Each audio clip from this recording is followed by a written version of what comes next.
51 ശക്തിപീഠങ്ങളിൽ ഒന്നായ അവന്തി മാതാക്ഷേത്രം അവന്തി ശക്തിപീഠം എന്നും അറിയപ്പെടുന്നു.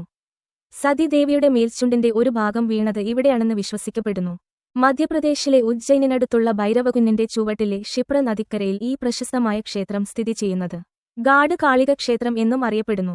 ഉജ്ജയിനിന്റെ പ്രധാന ദേവതയായി ദേവിയെ കണക്കാക്കുന്നു.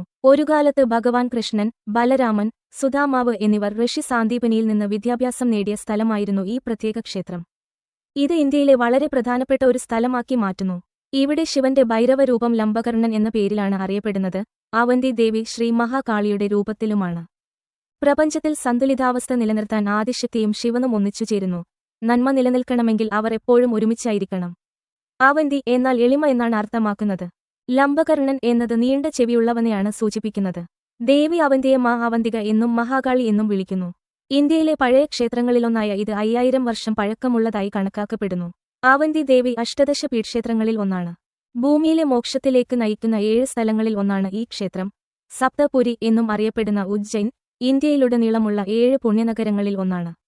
തൽഫലമായി ഉജ്ജയിൻ അവന്തി ശക്തിപീഠം ആരാണ് നിർമ്മിച്ചതെന്നോ എപ്പോഴാണെന്നോ ഉള്ള രേഖകളൊന്നുമില്ല.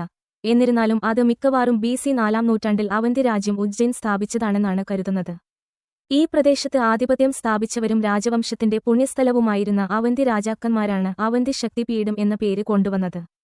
മഹാഭാരത ഇതിഹാസത്തിലും അവന്തി ക്ഷേത്രത്തെക്കുറിച്ച് പരാമർശമുണ്ട്. അന്ധകലേശ്വരൻ എന്നൊരു അസുരൻ പണ്ട് ജീവിച്ചിരുന്നുവെന്ന് ഐതിഹ്യങ്ങൾ പറയുന്നു. ആ അസുരൻ അന്ധകലേശ്വരൻ ഭൂമിയെ ഭീതിയിലാഴ്ത്തി. പിന്നീട് ആദിപരാശക്തി ലോകങ്ങളെയെല്ലാം സംരക്ഷിക്കാൻ കാളിയുടെ രൂപം സ്വീകരിച്ചു. ബ്രഹ്മാവിൽ നിന്ന് അസുരന് ഒരു വരം ലഭിച്ചു. അവന്റെ രക്തം എവിടെ ചൊരിയപ്പെട്ടാലും തന്നെപ്പോലെയുള്ള അസുരന്മാർ പ്രത്യക്ഷപ്പെടും എന്നായിരുന്നു ആ വരം. യുദ്ധസമയത്ത് ദേവി തന്റെ നാവ് വിടർത്തി അസുരൻ സ്രവിച്ച രക്തം മുഴുവൻ ആഗിരണം ചെയ്ത് ഒടുവിൽ അവനെ കൊന്നു. അതിനുശേഷം ഈ സ്ഥലത്തിന് അവന്തി പീഠം എന്ന് പേര് വന്നു. കുംഭമേളയും മറ്റ് നിരവധി പരിപാടികളും ഉജ്ജയിനിനെ പ്രശസ്തമാക്കുന്നു. എല്ലാ ദിവസവും ക്ഷേത്രത്തിൽ ചടങ്ങുകളും പ്രാർത്ഥനകളും നടക്കുന്നുണ്ട്.